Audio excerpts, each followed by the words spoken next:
Hello,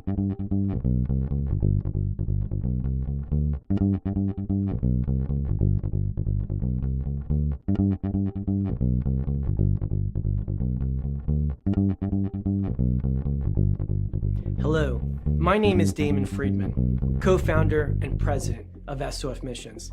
As a 20-year veteran within Special Operations, I've gone through many challenges due to my military service and time in combat.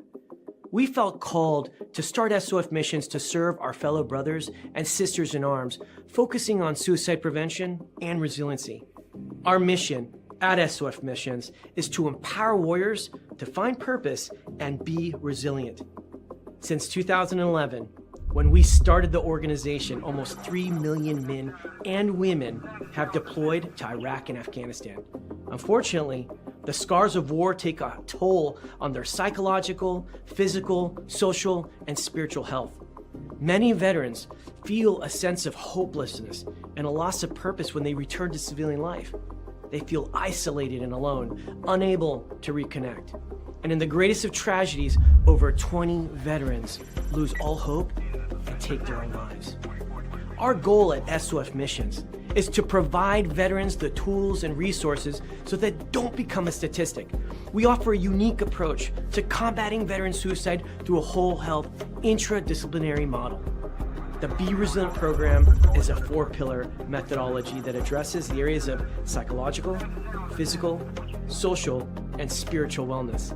We provide care through 3 delivery methods: medical clinics, retreats, and educational training.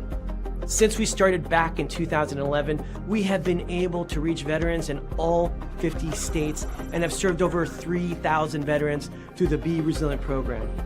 Being resilient is a multifaceted and complex issue. We know that to find a lasting solution, we have to address the whole warrior. Many challenges cannot be solved by providing the treatments and modalities of just one component, but by tackling them all. Now, we've expanded our services to include law enforcement and first responders. Together, we can make a lasting impact in the lives of warriors across the nation. To learn more, visit our website at sofmissions.org. For your post assignment, all units proceed to your post assignment. All right. Welcome back. MisFitNation. MisFitNation. The MisFitNation show. We are a show founded by a veteran and hosted by 2 veterans and a military spouse.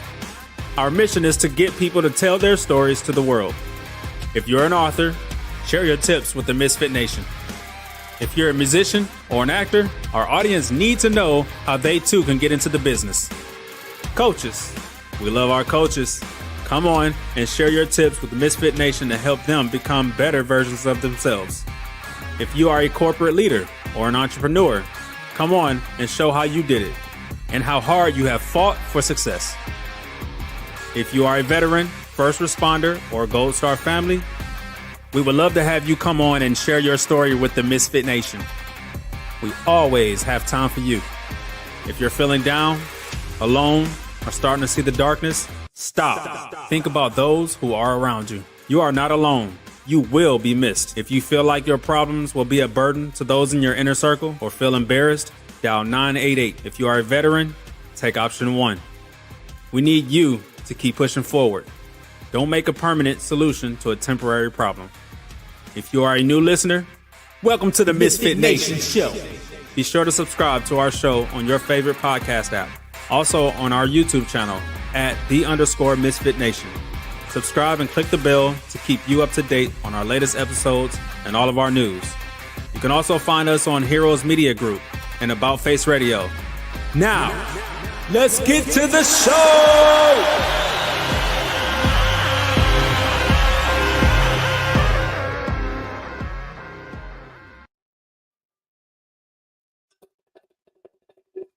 All right. Welcome back to the MisFitNation show, our Sunday after dinner edition. I know you have plenty of other things you can do, but thank you for choosing to fly with the MisFitNation tonight.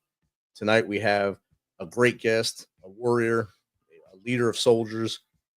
He's been through it all, and then he wrote about it. He went on a journey across country to link up with his brothers and write an amazing book, The Devil's Playground. If If you have not read it yet, I suggest you do, and you'll even want to do it more after you listen to my guest tonight. This was anything, Devil's Playground was anything south of the Second Canal to the men of Charlie Company's 2nd Platoon, to Charlie, during their 2009-2010 deployment to the Arghandab River Valley in Afghanistan. This unit, 2 Fury, followed by the 2nd Brigade, 101st Airborne Division, did in 3 years, in a 2-year period, what Russia couldn't do in 10 years, was take back that valley.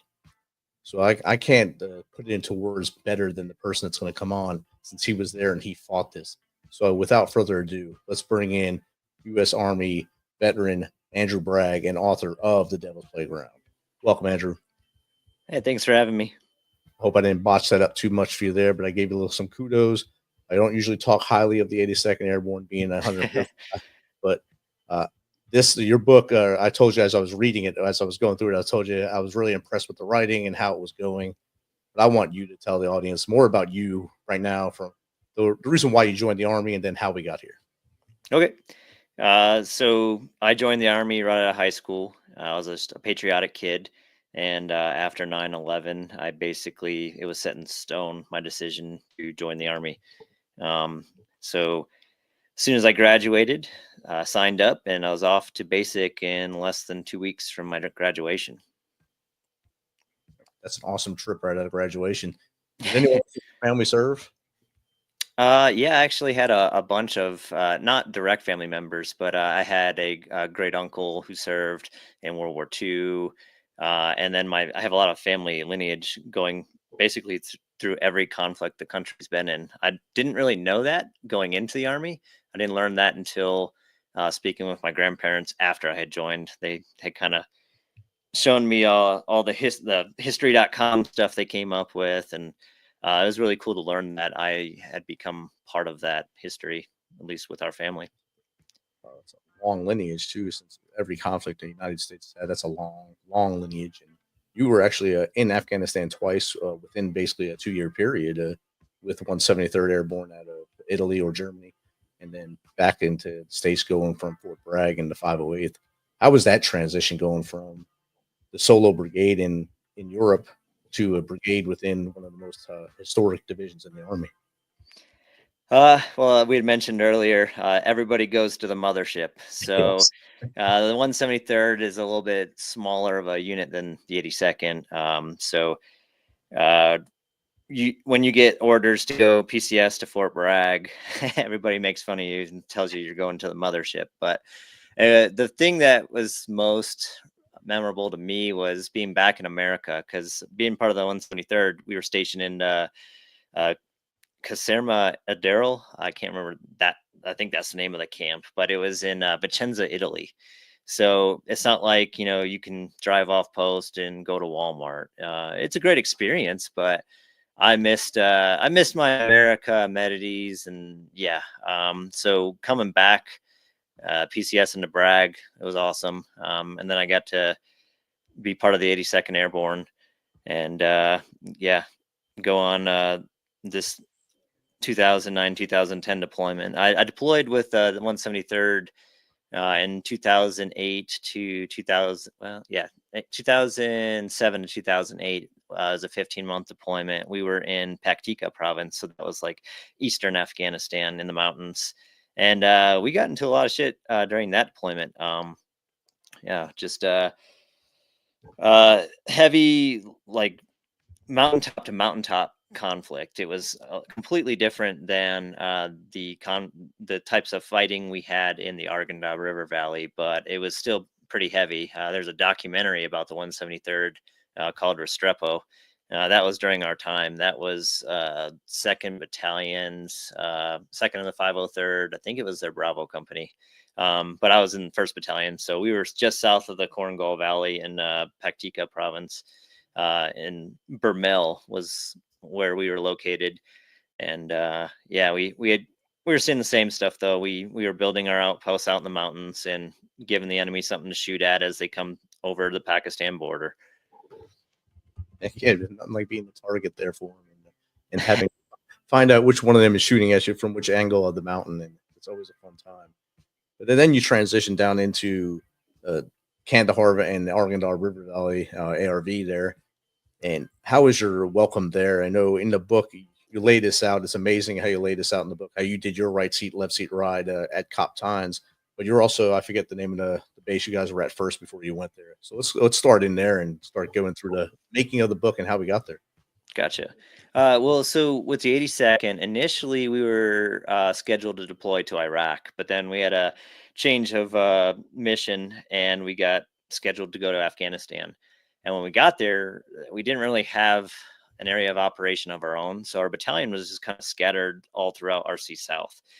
So our platoon, 2 Charlie, 2nd Platoon of Charlie Company, we were assigned to a Canadian group out of COP Masamgar. And we were just kind of just the Canadians' bitches. Whenever they needed us, we would go do patrols for them and got into a lot of firefights there. It was kind of the winter months, so it wasn't as heavy, but we did get into some fights in the Panjwai district. But those were all kind of one-sided. We didn't really take any casualties, and we had the Kiowa air support that we needed to take them out, or at least push them away, send them running. And yeah, it wasn't until November 22nd where we hit our first catastrophic IED on a mounted convoy, going back from a route clearance operation with the Canadians, that we took our first 2 KIA. And that really was kind of just a kick in the gut. It brought the realization that we're not invincible. This fight isn't one-sided, and these guys can hit back too. And that's kind of, I mean, to go to the book, that's how I start my book out, is with November 22nd. But yeah, shortly after that, our battalion does get our own AO in the Arghandab River Valley.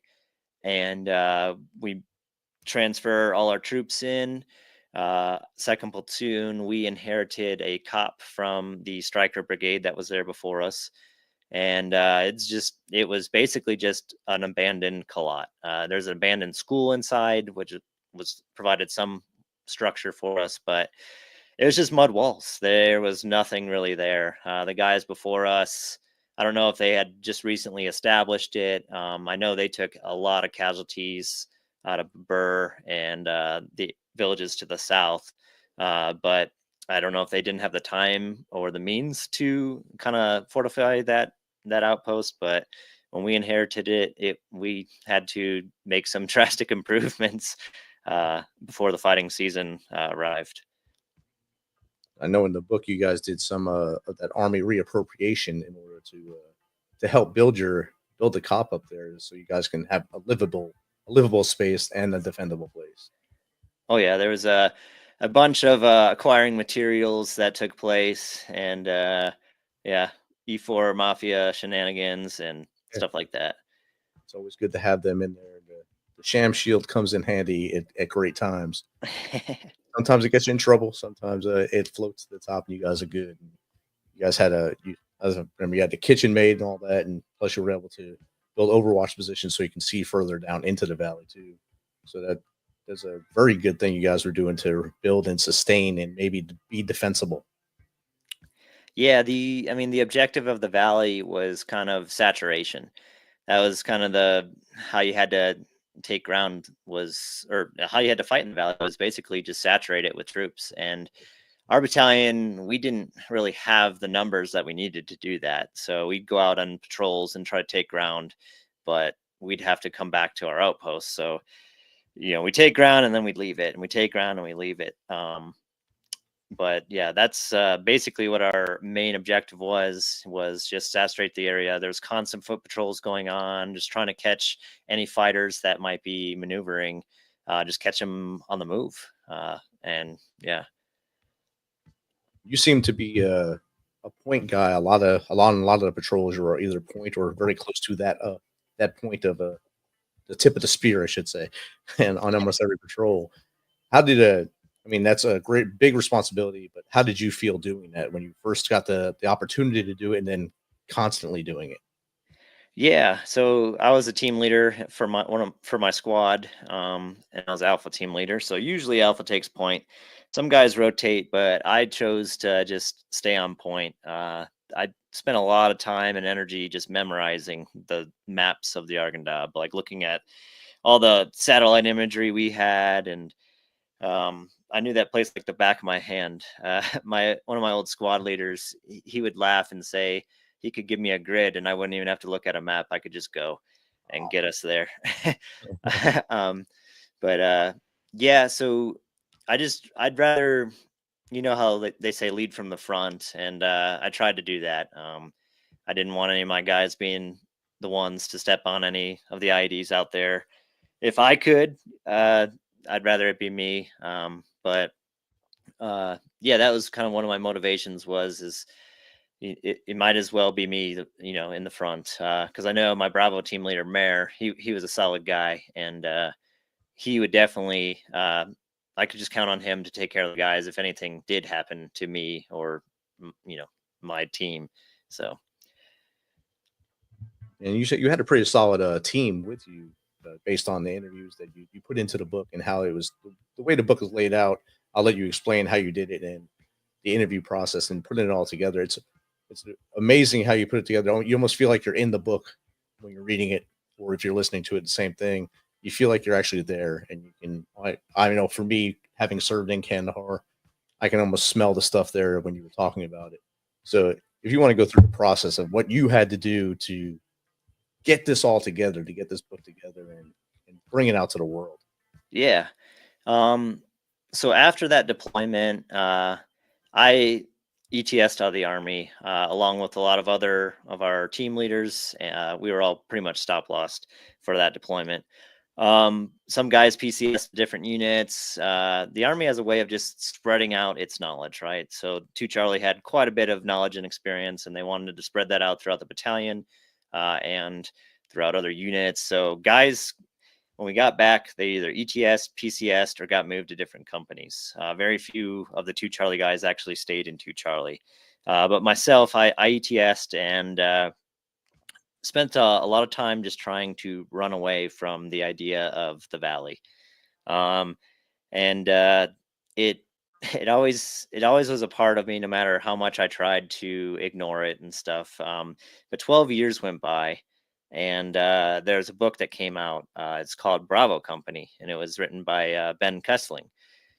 And that book, like you said, it brought back all the sights, the smells, the sounds, just everything. And it was about, obviously, Bravo Company during our deployment in 2009 and 2010. But it just kind of lit a flame under my ass to be like, man, like, we got to tell our story. So I got as many of the guys who I was Facebook stalking on Facebook as I could. And I sent out like kind of a group message, and I was like, hey guys, like, cat's out of the bag. What do you think about me going around and telling our story? But I didn't want to tell it from like a first person, have a first person narrative, because I didn't think that just telling my part of the story would do it justice. In order to do that right, I had to tell our story, not just mine. So my plan is if everybody was on board, I was going to go around and reunite with the guys of 2 Charlie and interview them, record our interviews, and really just try to get the band back together. I know I'd been struggling the last 12 years and suffering in silence. And I think that a lot of the other guys were too. And it turns out like kind of the thing that we were missing was really each other. So in the process of writing the book, we really, myself and Dale Nollinger, another 2 Charlie team leader, we really brought the guys at 2 Charlie back together, and just got the band back together.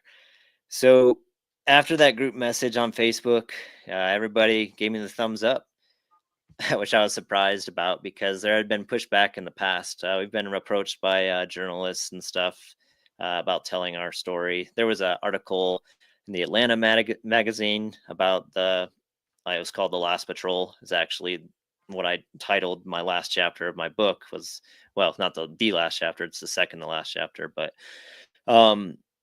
yeah, so there's an article about that. There's an article in the Reader's Digest about Santos and his wife and son. Um, there's a lot of stuff out there about us, surprisingly. But uh, yeah, no one really wanted to tell the whole story of what happened to us. But I think it was because it was one of us that wanted to do it and not just some random journalist. The guys were more willing and on board, and it became like our project, not just mine.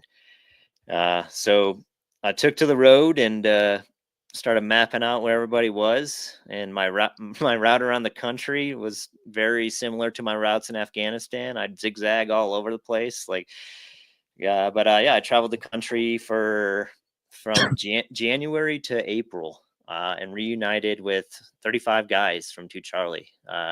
Had Dale helping me track down where guys were, get their numbers, get set up like meetups, and yeah, it was one of the most powerful times of my life because I got to see the guys who I'd probably thought about every single day for the last 12 years. I got to see where they were at with their lives. I got to see their kids, their wives, what they're doing for a job, and where they're living. Yeah, and it was very motivating to me that these guys who I could consider the greatest men I will ever know, they're killing it out there. So yeah, traveled the country, interviewed all the guys. One of the guys has a podcast, so he let me borrow his podcasting recording equipment. So I look legit. I just showed up. It's not like I showed up and just threw a phone on the kitchen table and pressed record. No, I had like microphones and all these shiny colored button things. You know, it was cool. I look like Joe Rogan, but with hair. And yeah, went around and kind of felt out where guys were in their lives, and if they were comfortable with it, interviewed them. And even some of the guys, they didn't want to be interviewed, but I still wanted to link up with them, see where they were, how they were doing. And that whole process ended in April when we were all invited for kind of like a reunion / we crashed Santos's son's wedding. And we all showed up for that. And it was kind of the first, it wasn't the first, there was other smaller reunions before that one, but that was one of the major ones that we had since leaving the Valley. And I think 18 guys were able to show up to that. And it was amazing. And just to see the smiles on guys' faces, again, it was just powerful. And so after that, the honeymoon was over, and I had to get to writing the book. Right. So I was on a mission, and when I set out to do something, I get it done. And I've never written a book before in my life. I went to school for engineering, not writing. Wow. So I buckled down, and I went to the library every day for probably about 6 months. And I joined the other homeless people, and just on my computer, just sat and listened to all the interviews, took notes, and just tried to put it all together. And I probably got through the first 12 chapters when I was just like, man, like I started losing motivation. I was like, I don't even know if this is good. This could be absolute dog shit, and I would not know. So I started reaching out to people to see what they thought. And man, it's like pulling teeth to try to get people to read a book. But so I started reaching out to the guys again, and we'd been in constant communication throughout this whole process. We had Zoom calls and stuff, and we still do have our Zoom calls. But yeah, the guys are more than willing to help out, and the guys who had the time, I'd send them the chapters and they'd read through it, and they gave me feedback. And I mean, their feedback's a little biased because it's about us and them. So but they were like, dude, this is awesome, keep going. So I was like, all right. And there was also like a writing group at the library that I would go to every Tuesday, just to get some advice. Because like I said, I hadn't gone to school for writing. I didn't, how do you do foreshadowing? How do you do, how do you develop characters? How do you do all these things? And they were able to help me with that. But I just put my head to the ground and just walked for 6 months and grinded it out. And at the end, I got the Devil's Playground book. And the first thing I did was the remainder of the guys who hadn't read it, I shared it with them, the Google Doc. And yeah, got their opinion, got their thumbs up. And that's when I tried to pursue publication. So Yeah, I think you did great. You put your head down just like you were a point man again, yeah. and you ran into the walls. And instead of designing something engineer wise, you designed a great book. And there's a part in the book. You're on patrol. Again, you got the high walls next to you, and you looked over your shoulder and you seen it glistening, and you just stopped right there because you knew you were in death's way right there. Talk us through that moment when you almost, I guess, triggered it. Yeah, the tripwire. Yeah. So we had seen in the valley a bunch of different types of IEDs. There's pressure plates, anti-pressure plates, and then the command wires. But we'd always joking around about tripwires. To us, it wasn't reality yet. We had heard from Bravo Companies AO that they had encountered some tripwire IEDs and stuff like that, which is horrifying. But we hadn't at that point. So it's just kind of a sick, like, dark humor joke, like, oh, watch out for tripwires. And that day I happened to, I don't know how, but I had climbed over one of the grape field walls, the mud walls, and landed in like a drainage ditch. And I had looked on the mud path in front of me, and there was this kind of just this spot of dirt that didn't look like the rest. It didn't look as compact as the rest of the path. And I didn't quite know what I was looking at the time. But then I saw along the mud wall, it kind of looked like a puttied area of like mud along this mud wall. And I was like, okay, that doesn't look right. And then I see like the clouds parted and the sun shone, and it was like a spider web in the woods. You know how it kind of has that distinct shimmer you can see? That was like right over my shoulder, basically. Like if I moved my arm like that, I would have hit it. And I just look over to my left and I look at it, and it's still not clicking, which, you know, I'm not the smartest guy in the world. So I'm looking at the wire, looking at the spot on the ground, looking at the putty on the wall, looking at the wire, looking at and then I'm like, oh shit. And yeah, I realized that there was a tripwire IED less than 2 feet away from my face, and yell back to my guys, hey, get back over the wall. A little bit more urgent than that. Yes. But yeah, so they hop back over the wall. We call in the EOD guys. 3rd Squad escorts them out to us, and they blow the tripwire IED in place. And I mean, that was one of many days where if there's like parallel universes out there, I'm dead in a couple of them. So Thank you, lucky stars, that one day, and it wasn't your time. So yeah. we wouldn't be sitting here right now doing this. So thankfully, your spidey senses went off and you were there. Yeah. Got a couple of your guys chiming in here. Corey Bassard, Ethan, don't you just think Bragg is a sexual tyrannosaur? Oh, And Ethan, back off, my man. I know you sick pimping games. Oh, that's so those are some 2 Charlie and 3 Charlie guys. And it doesn't end. You get out. You might have got out 15 years ago, but it doesn't end.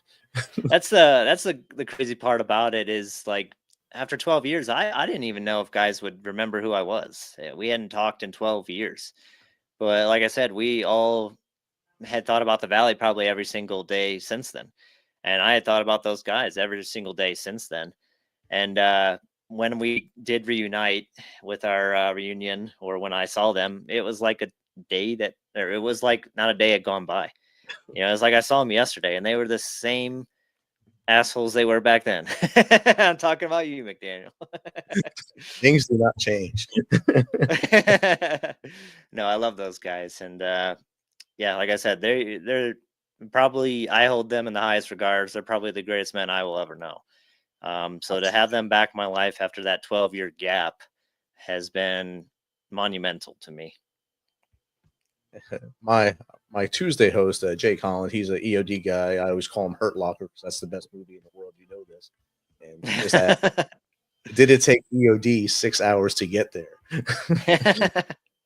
Oh man, yes. It got to the point where we were basically just dicking around in a grape field. We were making fun of second squad. Second squad went on a patrol with like face paint on, like they cameled up with face paint, which was horrible because it's like this oil face paint and it's 120 degrees. So the guys were just miserable. So we'd make fun of them. So when we were out on that patrol waiting for EOD, we started taking like leaves off the grapes and putting them in our helmet bands and like gillying up and be like, look, we're second squad. And so yeah, we had to wait quite a long time for EOD to get out to us that day.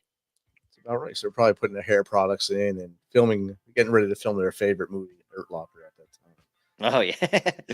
No, the EOD guys they're pretty cool. I mean, it's not up to them there were so many IDs in that valley. They were just running every which direction. So if we had to wait on them, there was a reason. It was because they were helping Bravo Company or helping somebody else in the valley.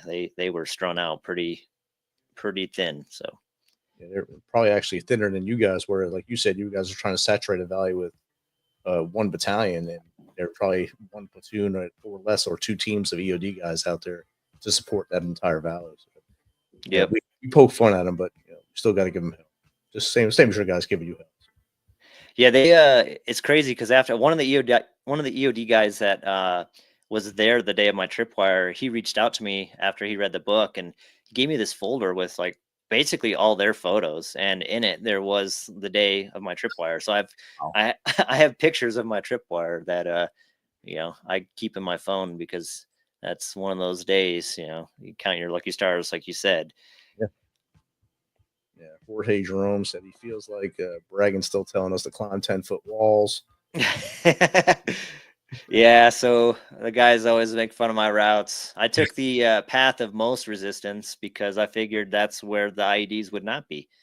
So I was notorious for climbing over every wall in the valley, not just taking gates and choke points. And my guys gave me shit for it, but McDaniel chimed in and said he's been nothing but a gentleman to everyone. I'm sure there's a lot less than that going on, but I know when reading the book, there was correlation between the date 22, like 22 November was your first one. I think the second one was in 22 March, I believe was the second one. Yeah, so our first two KIA were 22 November 2009, and then 22 March of 2010 was our next KIA. So the number 22 is it's not good juju for us in 2 Charlie.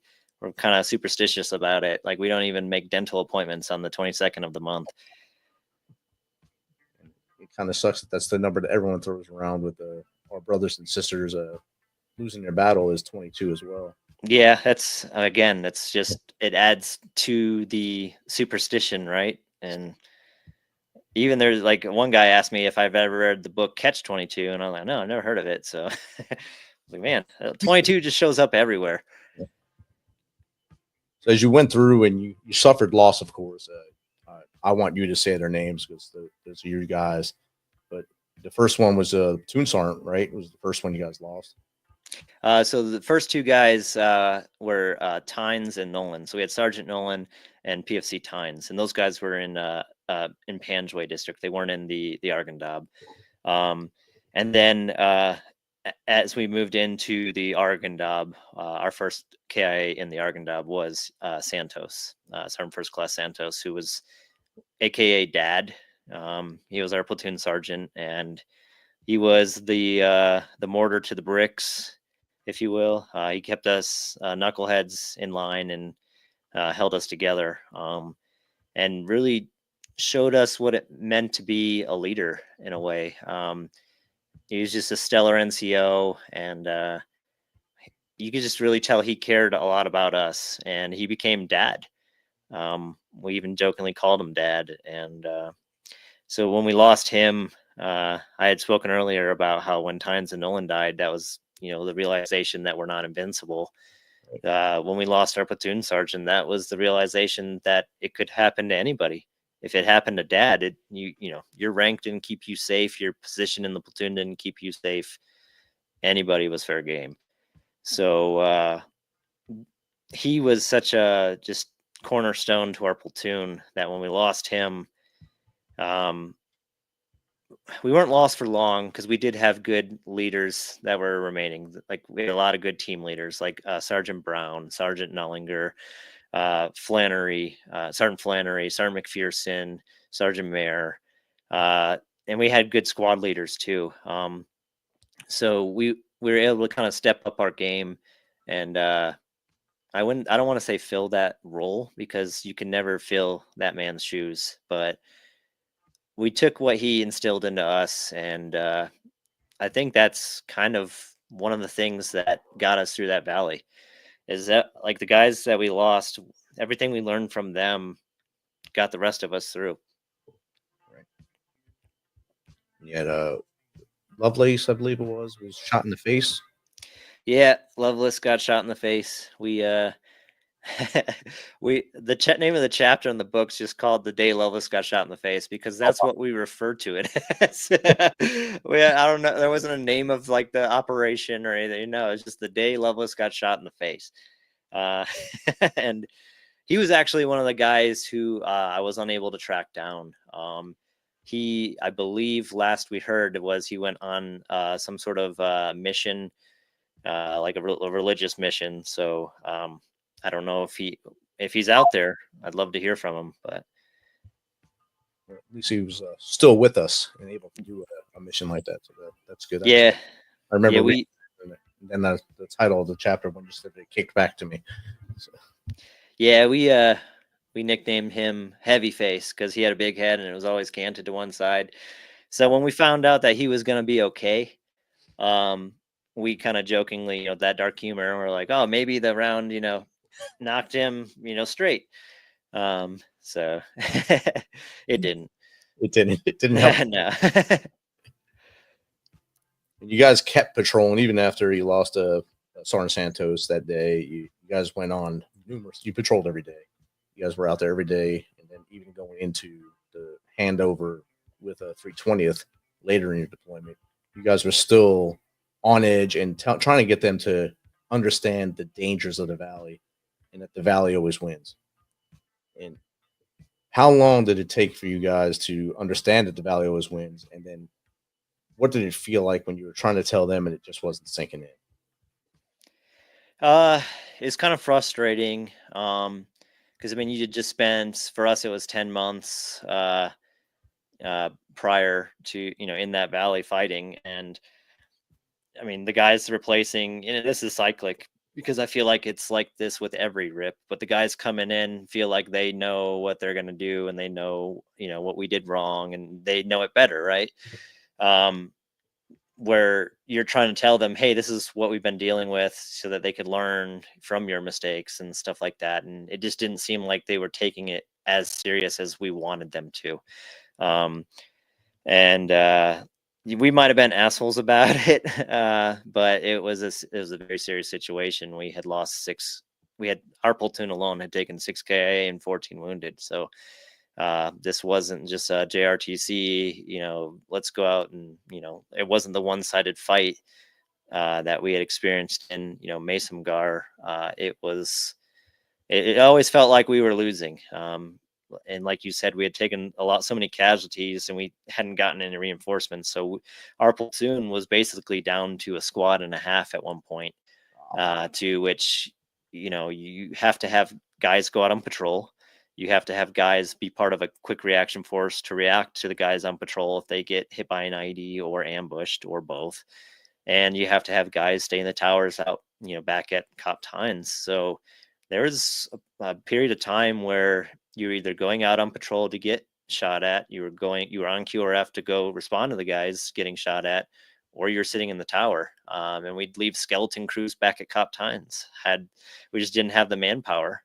And we didn't have full squads, so guys would fill in for other guys in different squads. We first and third squad kind of combined and became a 31st squad at one point, And because we both didn't have enough guys to make a full squad. So there's team leaders humping saws, there was Joes carrying radios, on and off, and just everybody was just had the same mentality of, you know what, like if my buddy's going out, I am too. So you wanted to be part of the chaos and not sit on the sidelines and listen to it over the radio. If something bad was going to happen, you wanted to be there to do whatever you could to get your buddy out. And we did that for probably April till our relief came at the end of June, early July. And when they got here, I mean, we were a little exhausted, having gotten in firefights every single day, close ambushes, and so when they showed up and they weren't as prepared as we would have liked, we were a little frustrated about that. But kind of looking at it from their perspective, there was probably an equivalent of the way we looked at the guys that we relieved, the striker guys. In the book, it's all true. Like, there was a guy who made basically cut off capris out of his ACU bottoms, and it's like they look pretty rough. But I'm sure at in the eyes of the guys who relieved us, we looked pretty rough. But that's what that valley did to you. Is it brought you to your very, like, kind of just, it pushed you to your limit, and until you either broke and it won, or you lost a little bit of yourself. So I always tell people we all left a little bit of ourselves over there. You probably left a little bit of yourself in Paktika as well as in the valley, because both places were kinetic. Both places were in something that a regular person wouldn't understand. Even watching a movie, you can really let them absorb what you went through, because they're not there. The adrenaline of being in a movie theater isn't the same as the adrenaline as having someone try to kill you just for who you are. And we all left a little bit of ourselves, a little bit of our souls over there. But you get that kind of back when you're able to have these reunions and able to see the brothers that are all still here, the ones that are here, you be able to just come back and just slap ass with each other and talk crap to each other, like you said earlier, like you never left each other. And for you, I believe that was a big plus for you, because you kind of went into a world where you were just not even identifying with the military for a while and just going to school, getting your degree, and then all this came about. Yeah. Like I said, I kind of just ran from anything that like would bring me back to that. But also to counter that, like every decision I made was kind of had something to do with my time in service or like the Valley. So when I first got out, I became an EMT. Why? Not because I liked helping people, but because I just thought I was good at dealing with amputation wounds and gunshot wounds and stuff like that, like the trauma from Afghanistan. It's like, oh, I can do that. Why not continue to do that in the civilian sector? So that didn't play out. I was an EMT for 6 years, but when I realized that probably 80% of the 911 calls you respond to aren't trauma related, I was like, all right, I got to find a different path forward here. So I became a college math tutor, because I found out I was good at math when I was going to the community college I was going to. And I tutored math, and all the friends I had made at the community college were transferring over to the university to go to school for engineering. And I was like, oh, okay, that sounds hard. Let's do that. And the color of my truck is, quicksand tan, because it reminds me of the Humvees. It's just stupid stuff like that. Like, I see a pomegranate tree and I'm like, it just brings me back to the Valley. And it's stuff like that like I was trying to avoid, but it was so much a part of me that there just became a time, and it's when that Bravo Company book came out, that it was like, you know what, like, I'm tired of running from this and trying to face it on my own. And it's like, I want to see how the other guys are doing. It's almost like I used the book as a guise to just see the guys. That was the main thing, is I wanted to see how everybody was doing from to Charlie. And it seems like everybody was facing the valley in their own ways. But when we all got back together, I cannot like voice how powerful that had been to a lot of the guys who had been struggling in silence or trying to figure it out on their own. And it might be the blind leading the blind, but hey, at least we're going somewhere. At least one of you will have a stick to point it Yeah, out. someone's got a walking stick. We're following the clicking noises to let us know that it's okay to cross the road. Hopefully, it's not the jokes or just throwing a stick out in the road for you. And the story, like I've said this multiple times during the show, that the book is amazing. The way you put it together with using all the interviews you did, it makes the reader feel like they're there and can understand a lot more what you guys went through in the valley. But what they don't understand is that within the year you guys were there, plus the year that 320th was there, that's 24 months, an accomplishment that Russia couldn't do in 10 years. That valley was taken over, and it was the same fighters, the same families that were fighting there their whole lives, their generations. American soldiers were able to go in there, put their heads down, and dig deep and fight and win that valley. So kudos to you guys, to Charlie, for starting that battle, and 320th for pushing after you guys and taking some punches too and coming out. Yeah, it was crazy. If there's a book out there called Over the Mountain, and it's written from like the Mujahideen, as I used to say that. I always mispronounce that. But it was written from them and their perspective, and to hear them fighting in the same villages that we were, they were talking about the village of Jelawar and how they would wait for the Russians to get so close that they wouldn't miss their first shot. And they would completely mine all the fields. And then they would medevac their wounded to the village of Babur, which was another village in RAO that we fought a lot in. So to hear the Russians struggling in the same area that we were is kind of crazy. I mean, history doesn't repeat itself, but it does rhyme. Yes.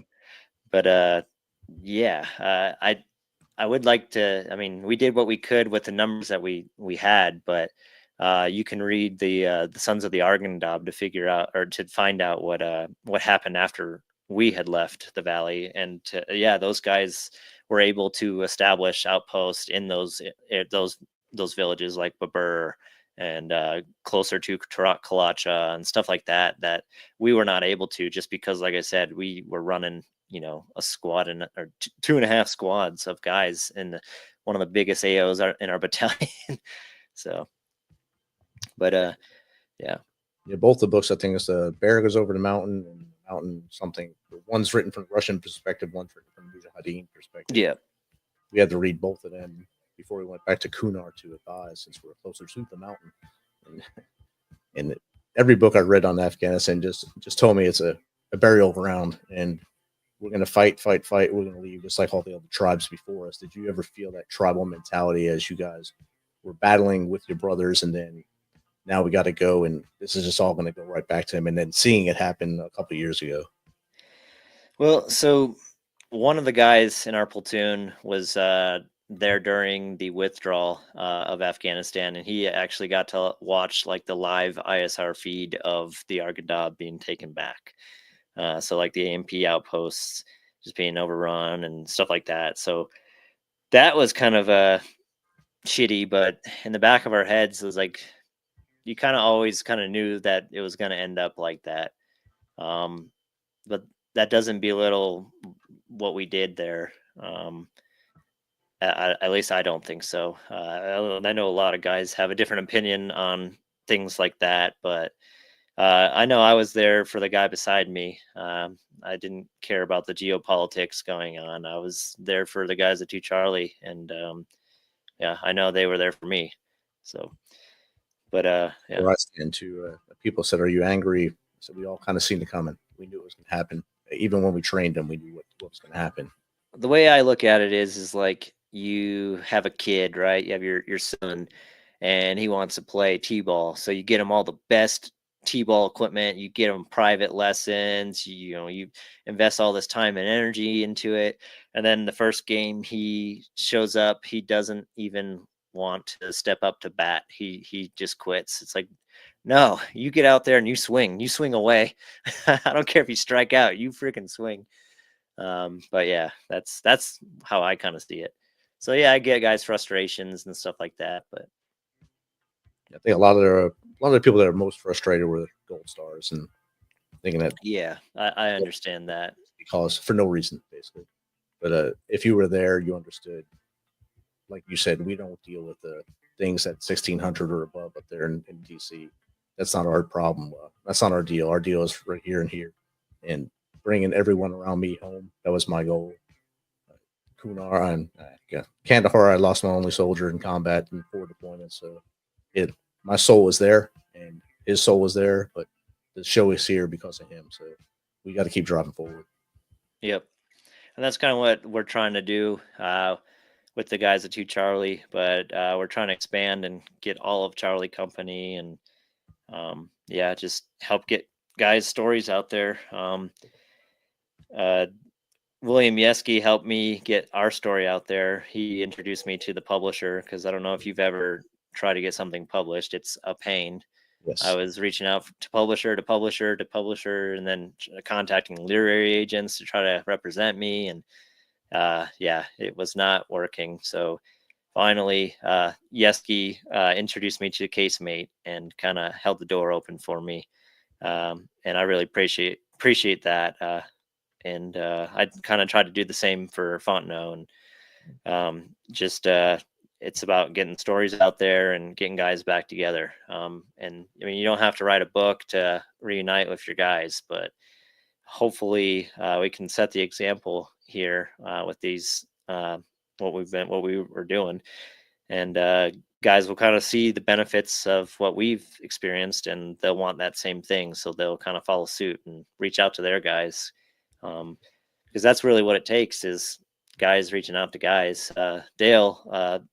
Dale Nullinger, he says if you're thinking about them, text them.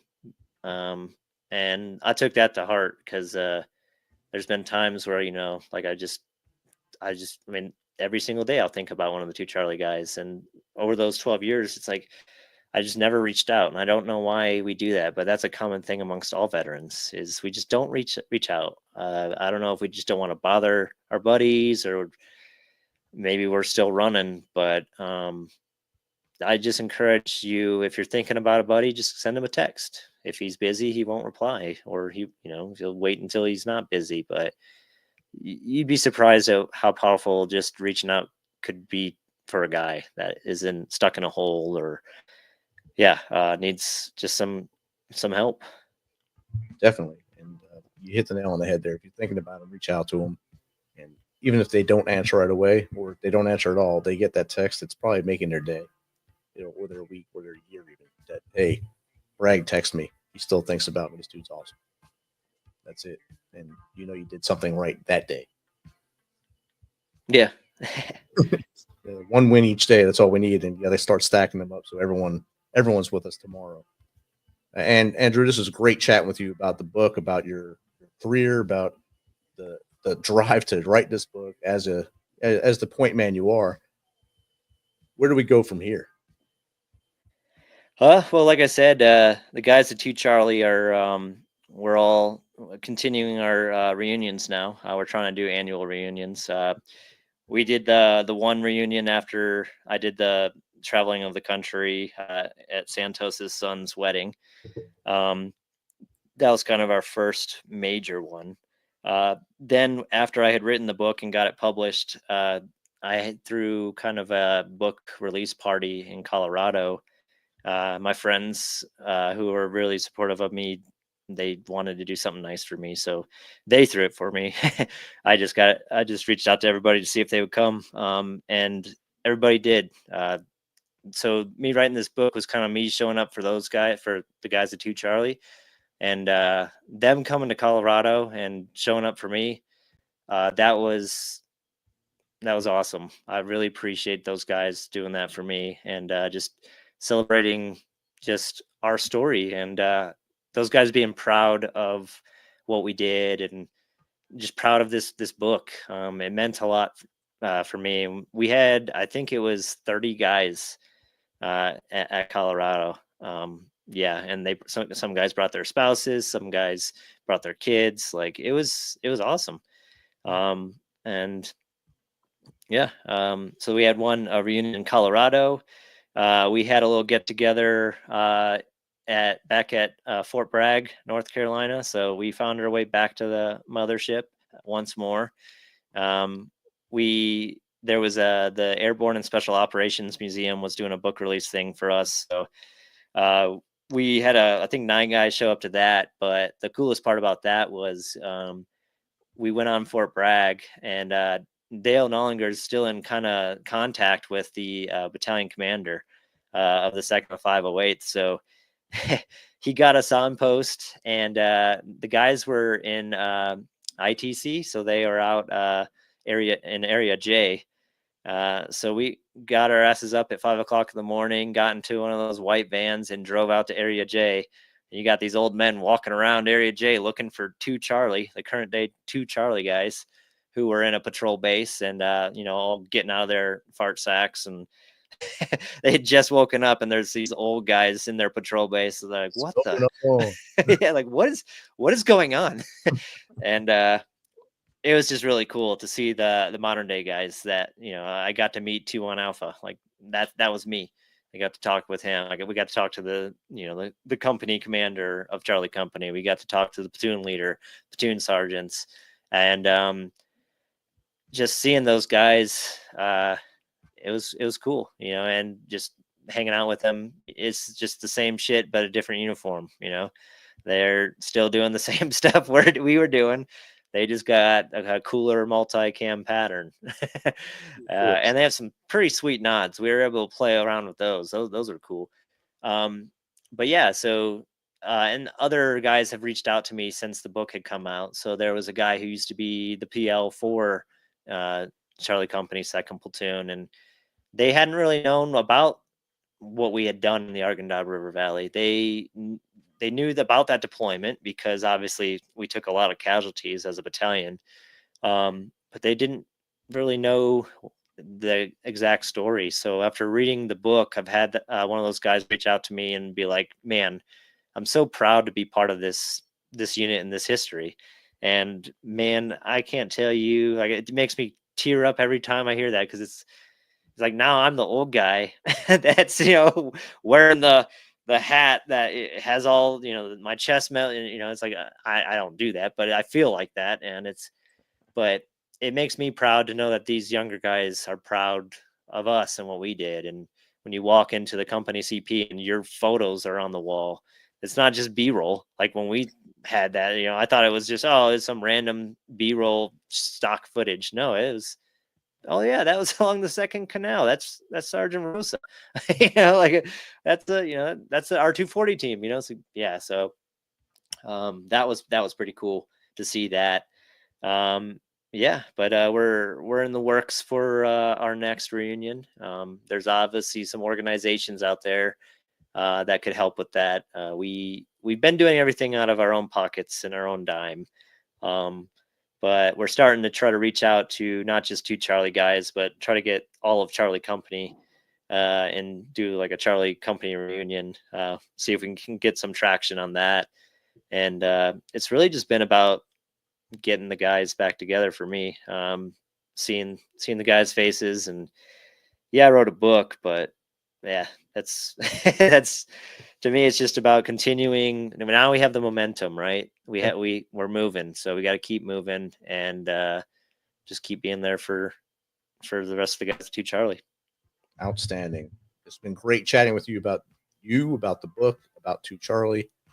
Before I let you go, I need to let the Misfit Nation know how they can get in contact with you if they want you on their show, or if they just want to chat with you. Yeah, I mean, the Facebook page, The Devil's Playground book. You can find me on Facebook. You can find me on Facebook, Andrew Bragg. I'm on Instagram at The Devil's Playground book. Yeah, that's the 2 main places you can get a hold of me, is Facebook and Instagram. Awesome. And before I let all my guests go, asking this last question, what's 3 things the Misfit Nation can start doing tomorrow to be better humans?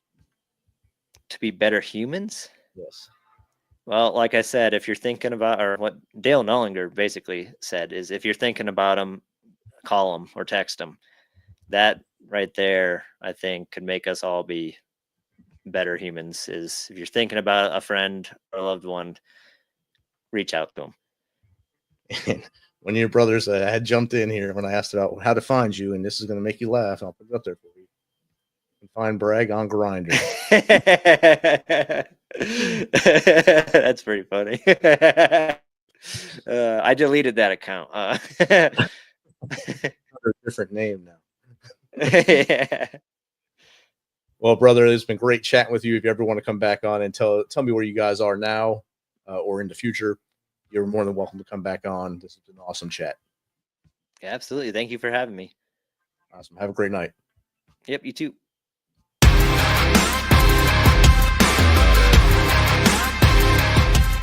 Thanks for checking us out and being a part of the Misfit Nation show. Don't forget to visit our website at themisfitnation.com.